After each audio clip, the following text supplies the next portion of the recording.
Hello student पिछले lecture में हम लोगों ने डिस्कस किया था मोल कॉन्सेप्ट को और कुछ मोल कॉन्सेप्ट के फॉर्मूलेस और मोल कॉन्सेप्ट के कुछ क्वेश्चंस भी हमने सॉल्व किए थे। और मोल कॉन्सेप्ट क्लास 9th का लास्ट टॉपिक ये, तो कुछ न्यूमेरिकल्स बचे हुए थे जो कि आज हम फिनिश करेंगे इस लेक्चर में, और इसके बाद आपका मोल कॉन्सेप्ट फिनिश होगा और साथ ही साथ ये चैप्टर भी फिनिश होगा। जो हमारा चैप्टर एटम्स एंड मॉलिक्यूल्स है वो भी फिनिश हो जाएगा। तो एक बार आप ज़रूर देख लीजिए कॉपी में, कोई चीज़ ऐसी तो नहीं जो रह गई हो, है ना। और क्या सभी कंसेप्ट आपको क्लियर है कि नहीं है। और मोल कंसेप्ट के कुछ फॉर्मूलेज ही मैंने बताए थे, मैं इनको साइड में लिखता हूँ, थोड़ा इधर देखेंगे। मैंने बताया था आपको कि 1 मोल इज इक्वल टू होता है एटॉमिक मास या gram atomic mass, gram atomic mass. और नंबर ऑफ मोल्स फाइंड करने का फॉर्मूला भी लिखा था, है ना। नंबर ऑफ मोल्स फाइंड करने का फॉर्मूला क्या लिखा था, number of moles is equal to बताया था मैंने given mass upon molar mass. और स्टैंडर्ड टेम्परेचर प्रेशर पर स्टूडेंट, स्टैंडर्ड टेम्परेचर प्रेशर पर मैंने बताया था आपको 1 मोल किसके इक्वल होता है, 22.4 लीटर के इक्वल। ये चीज़ भी आपको याद रखनी है, काफ़ी इंपॉर्टेंट है। तो चलिए कुछ न्यूमेरिकल्स बचे हुए थे उनको हम फिनिश करते हैं आज और चैप्टर को ख़त्म करते हैं। तो एक हमारे पास न्यूमेरिकल्स ये है, देखिएगा, कह रहा how many moles are 9.033 into 10 to the power 24 atoms, है ना, of heliums. 9.033 into 10 to the power 24 atoms of helium. अब यहाँ हीलियम एटम की बात हो रही है कि हीलियम एटम्स में कितने नंबर ऑफ मोल्स कंटेन करेगा वो। तो भाई नंबर ऑफ मोल्स कितने कंटेन करेगा, देखिएगा, आपको पता है कि जो एवोगाड्रो नंबर्स होता है, या कहें 1 मोल किसके इक्वल होता है, एवोगाड्रो नंबर्स के, या मैं कह दूं एवोगाड्रो नंबर्स किसके इक्वल होता है, 1 मोल के। बस उसी का यूज कीजिए आप और क्वेश्चन को सॉल्व कीजिएगा। चलिए मैं क्वेश्चन को सॉल्व करता हूं। यहां पर देखें आप 6.0 टू 10 टू दी पावर 23 ये किसके इक्वल होगा, ये होगा 1 मोल के। अब वो बात किसकी कर रहा है कि अगर हमारा एक एवोगाड्रो नंबर्स 1 मोल कंटेन करता है, तो उसने क्वेश्चन में पूछा हाउ मैनी मोल्स आर, तो मोल्स ही पूछ रहा है ना वो, किसके कितने में, इतने मोल्स कितना कंटेन करेगा। अगर हमारा एवोगाड्रो नंबर्स 1 मोल कंटेन करता है तो ये कितना करेगा, लिख लेते हैं। चलिए 9.033 इंटू 10 टू दी पावर 24 ये कितना कंटेन कर लेगा स्टूडेंट, यहाँ पर 1 into 9.033 into 10 to the power 24 upon ये कहाँ जाएगा, डिवाइड में। ये तो कैलकुलेशन आपको आनी चाहिए ना, 6.022 10 टू दी पावर 23। अब भाई यहाँ से कैलकुलेट कीजिए कितने मोल्स निकल के आ रहे हैं, तो उतना मोल्स हीलियम कंटेन करेगी। क्लियर होगी ना बात। चलिए मैं कैलकुलेट कर दे रहा हूँ। यहाँ से ये तो हटा, यहाँ से भी हटा ये। अच्छा, अगर मैं ये पूरी पावर ऊपर ले जाऊँ तो क्या बनेगा, 1 into 9.033 into 10 to the power 24 और ऊपर जाएगा तो 10 to the power -23 upon 6.0 point हट गया ना 022। ये बताओ, तो यहाँ पर इसको देखिएगा। अब यहाँ से हम इसको सब्ट्रैक्ट करें, ये 24 है, ये 23 है, तो कितनी पावर बचने वाली है, 1। यहाँ पर 1 बचेगा नहीं कि 10 बचने वाला है, तो 990 यहाँ देखें 9033 इंटू 10 अपॉन 6022। इसको कट करिए, कितना आता है, क्या कट रहा है, 15 टाइम्स। पूरा ये भी कट जाएगा ना इसके साथ, पूरा ये 15 टाइम्स ये भी कटेगा, तो 15 मोल्स आ रहे हैं। कितने मोल्स आ रहे हैं हीलियम के, 15 मोल्स। कैलकुलेट कीजिए अपने आप से क्वेश्चन को, थोड़ा आप देख लीजिए एक बार फिर क्वेश्चन को। वो कह रहा how many moles are 9.033 into 10 to the power 24 helium atoms. कितने हीलियम एटम कंटेन करेगा मोल्स? ये मोल्स निकालने तो आपको पता है ना कि 6.022 10 टू द 23 एवोगाड्रो नंबर से। एवोगाड्रो नंबर्स कितना 1 मोल करते हैं कंटेन, तो यहाँ से ये कितना कंटेन करेगा? वही चीज़ होगी ना, 1 रुपये में 4 टॉफी आती तो 4 रुपये में कितनी आएंगी?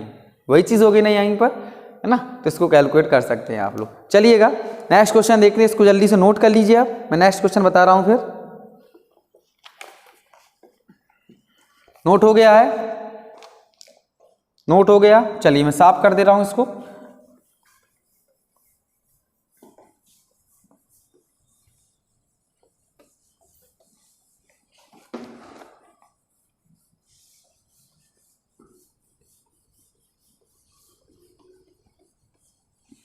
क्वेश्चन नंबर 2 डाल देंगे आप।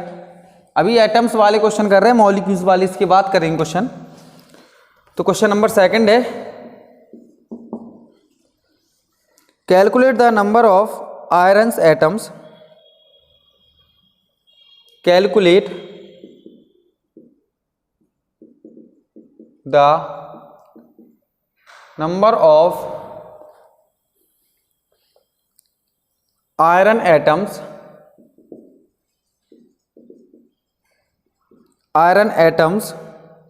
in a piece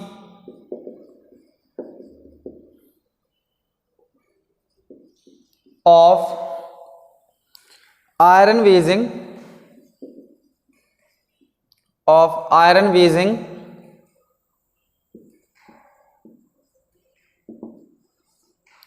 iron weighing 2.8 ग्राम।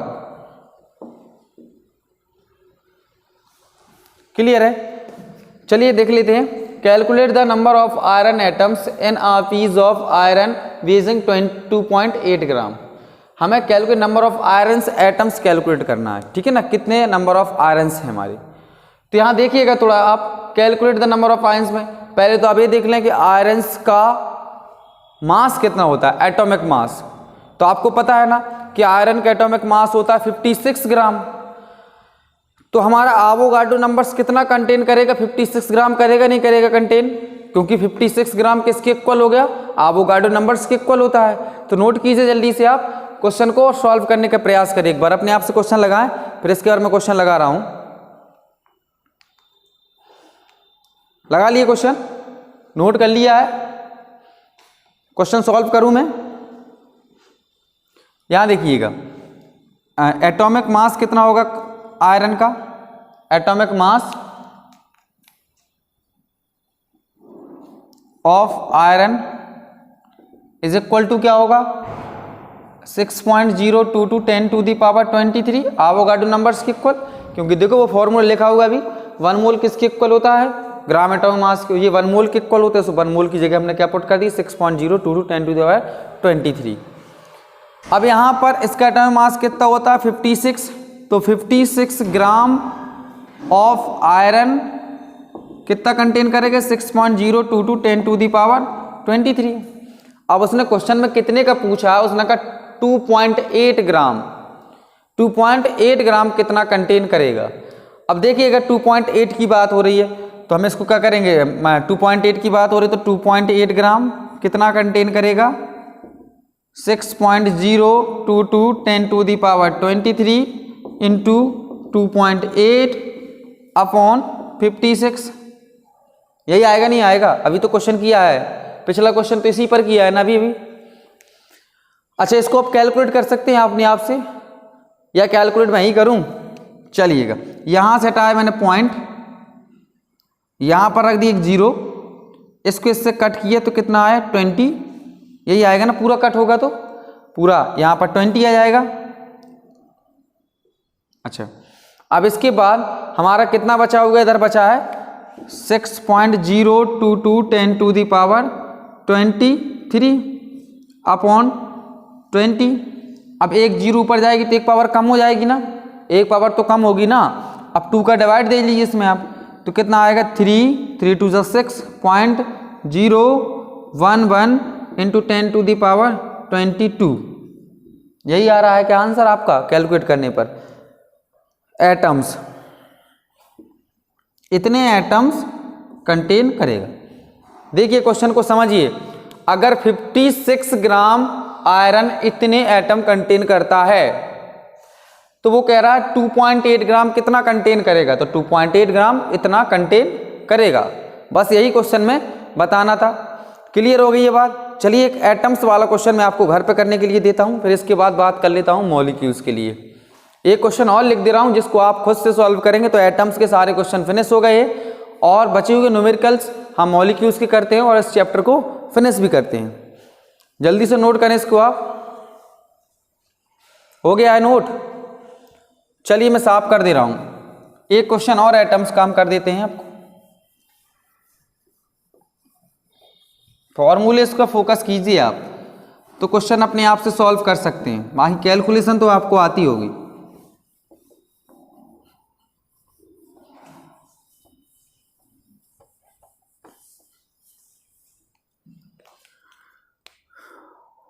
देखें क्वेश्चन और क्वेश्चन है if 1 mole of carbon atom, question number 3, if 1 mole of carbon atoms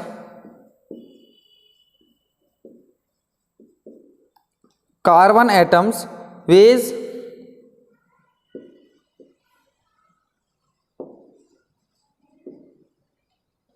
12 grams,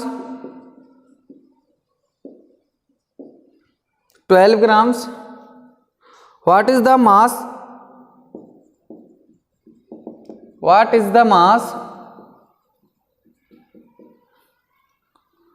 in grams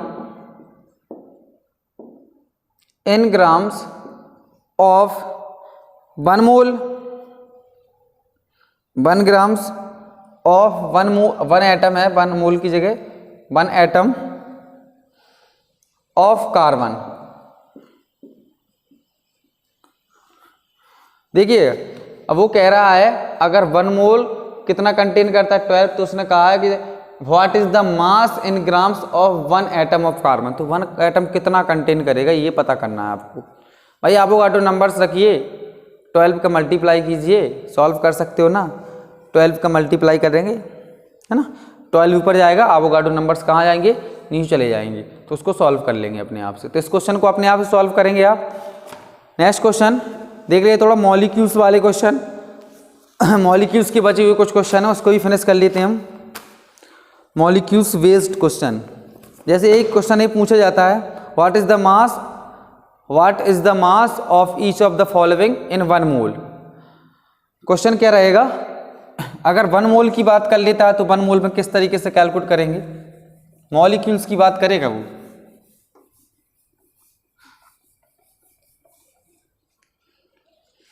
question है what is the mass of each of 1 of the following.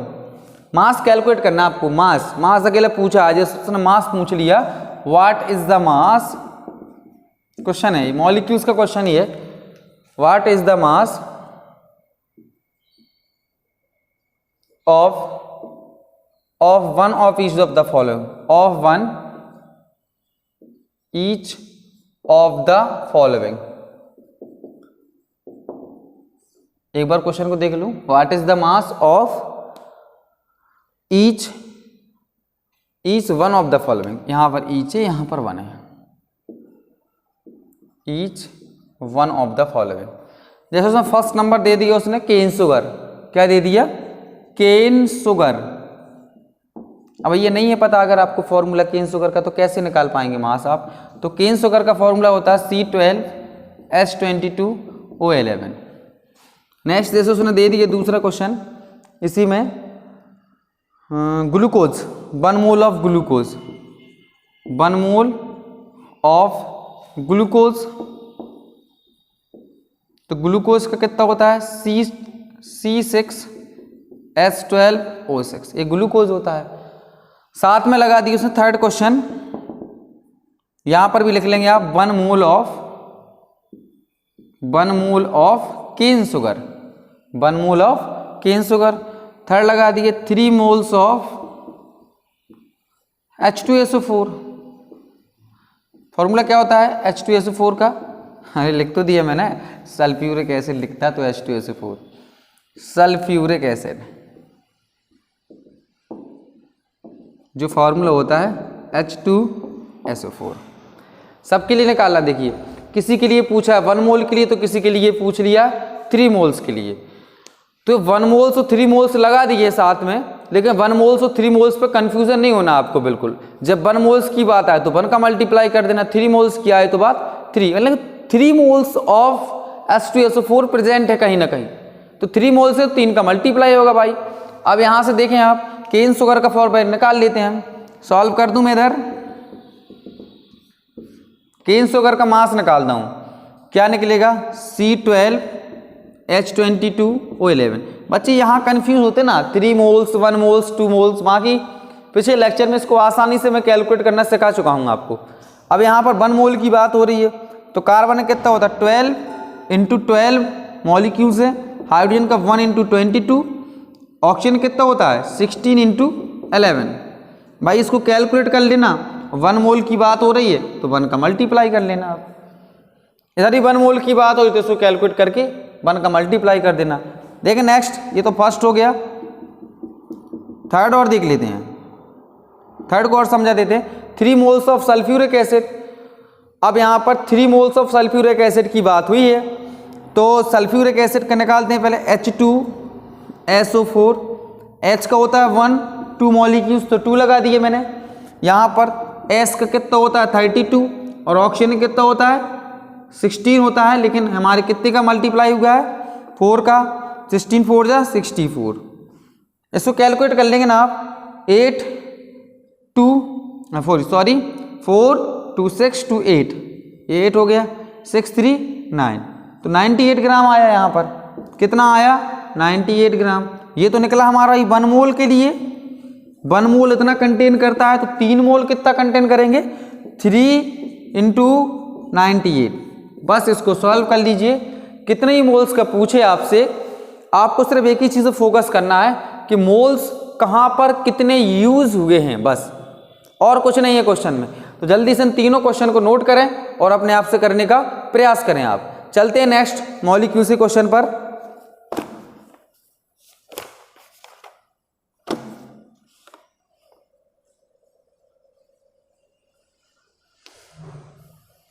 साफ कर दूं मैं, चलिए साफ कर दे रहे हैं इसको।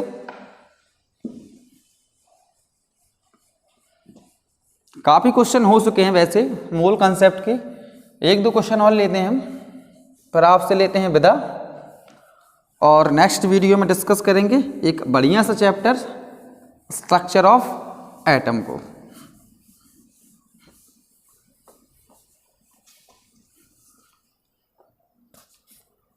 तो क्वेश्चन है स्टूडेंट हमारा, what is the number of molecules.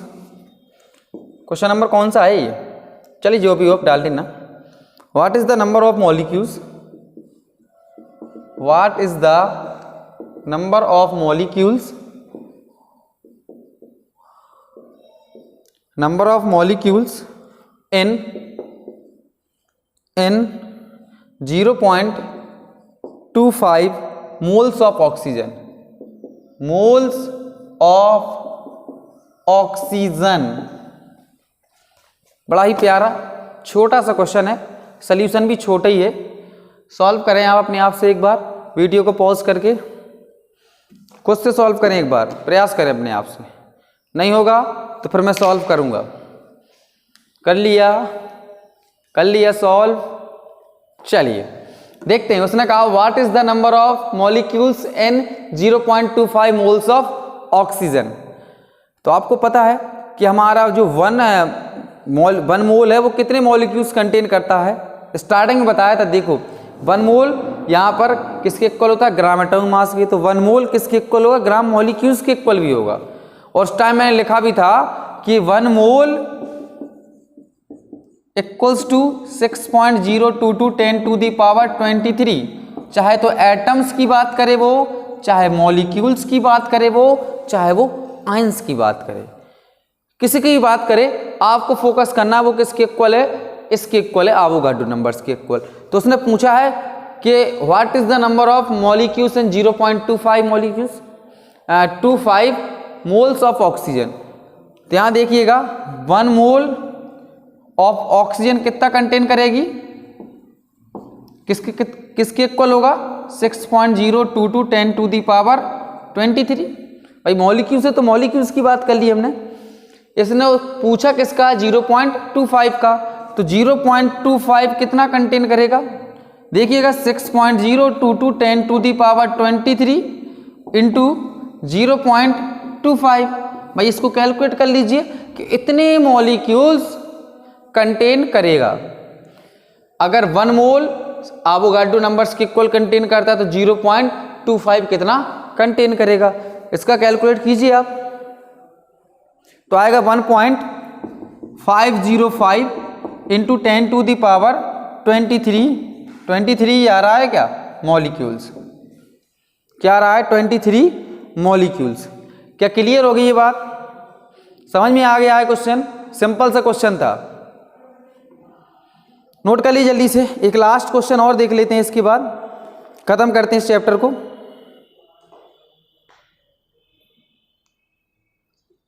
Note हो गया है,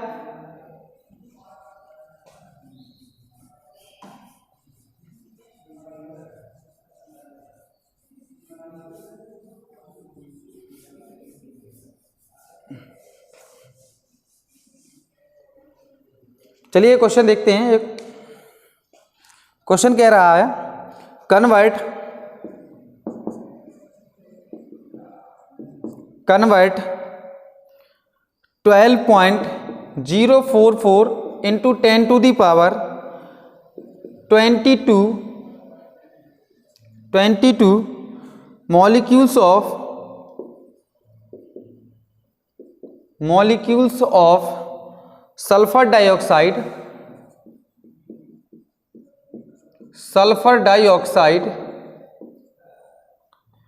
into moles।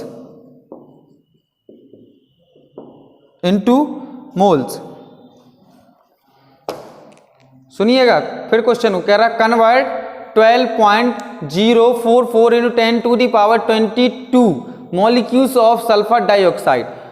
सल्फर डाइऑक्साइड का फॉर्मूला तो पता है ना, SO2 होता है, ये सल्फर डाइऑक्साइड है। तो सल्फर डाइऑक्साइड इनटू मोल्स, तो मोल्स में कन्वर्ट करना है इसको। तो आप कीजिए जल्दी से मोल्स में कन्वर्ट, कितना आ रहा है देखिएगा। कर लिए सॉल्व कर लिया, मैं करने वाला हूं, आपने सॉल्व करिए पहले अपने आप से। चलिए हो गया है सॉल्व। तो आपको पता है 1 मोल, या ऐसे लिख दें हम 6.022 10 टू दी पावर 23 किसके इक्वल होता है, 1 मोल के। अब वो किसकी बात कर रहा है, हमें किसको कन्वर्ट करना है, 12.022 10 टू दी पावर 04422 नहीं 44 इन 10 टू दी पावर 22। अब यहां से 12.044 10 टू दी पावर 22 कंटेन करेगा, तो 1 into 12.044 into 10 to the power 22 upon 6.022 10 to the power 23। यही तो होगा ना कैलकुलेशन, तभी तो वो नंबर ऑफ मोल्स में कन्वर्ट होने वाला है अब बस। तो यहाँ देखें, अब इसको डिवाइड दे लीजिए, आप डिवाइड देंगे तो कितना आएगा, ये तो पूरा कट रहा है ना इससे, ये पूरा इससे कटा, ऊपर एक जाएगा यहाँ पर, तो यहाँ पर बचेगा 22, तो ऊपर बचेगा 1, नीचे बचेगा 1/10, इतना ही बच रहा है ना आपका, 1/1/10। अच्छा 2 था यहाँ पर, 6 2 12 है ना, 2 था यहाँ पर, पूरा कटेगा 2 बार, तो 2/10 बचेगा। इसको डिवाइड दीजिए आप, 10 2 20, 0.2 आ रहा है, यही आ रहा है आंसर, 0.2 मोल। ठीक भाई, 0.2 मोल कन्वर्ट कर दिया हमने इसको मोल में। तो क्या बात क्लियर हो गई है, convert 12.022 10 to the 23 molecules of sulphur dioxide into moles. इनको भाई मोल्स में कन्वर्ट करना था। तो हमने क्या पता है कि जो हमारा एवोगाड्रो नंबर्स होता है 1 मोल के इक्वल्स होता है। अब इसको कन्वर्ट करना है, इसको कन्वर्ट करना है तो इसको ले गए हम किस में, मल्टीप्लाई में, ये चला गया हमारा डिवाइड में, इसको कैलकुलेट कर दिए तो कितना आ गया 0.2 मोल्स में कन्वर्ट हो गया है। क्या बात क्लियर हो गई है? तो स्टूडेंट यहाँ से हमारे न्यूमेरिकल्स भी खत्म होते हैं और साथ ही साथ ये चैप्टर भी फिनिश होता है, chapter number 3 atoms and molecules. अब जो चैप्टर पढ़ने वाले हैं हम, वो हमारा चैप्टर एटम्स एंड मॉलिक्यूल्स है, उसको नेक्स्ट वीडियो में डिस्कस करेंगे। थोड़ा सा इंट्रोडक्शन दे दूं मैं आपको। एटम्स एंड मॉलिक्यूल नहीं, स्ट्रक्चर ऑफ एटम। तो स्ट्रक्चर ऑफ एटम काफ़ी इंपॉर्टेंट है और सारी की सारी बातें 17 के ऊपर की बातें होगी वहाँ पर। तो वहाँ पर किस तरीके से एटम्स के बारे में समझा गया और किस तरीके से डिस्कवरी ऑफ इलेक्ट्रॉन्स हुई, है ना। आपने पढ़ा था कि जो यहाँ पर जॉन ने कहा था, जॉन डाल्टन ने, atoms can not be further divided. अब लेकिन एटम्स जो होंगे वो डिवाइडेड होंगे, एटम्स डिवाइडेड होंगे, उनके अंदर इलेक्ट्रॉन प्रोटॉन न्यूट्रॉन्स प्रेजेंट है। तो चलिए बात करते हैं नेक्स्ट वीडियो में एटम्स किस तरीके से फर्दर डिवाइडेड हुआ, इलेक्ट्रॉन प्रोटॉन न्यूट्रॉन्स की डिस्कवरी कैसे हुई, सारी चीज़ों को डिस्कस करेंगे नेक्स्ट वीडियो में। तो पढ़ाई करते रहिए। All the very best.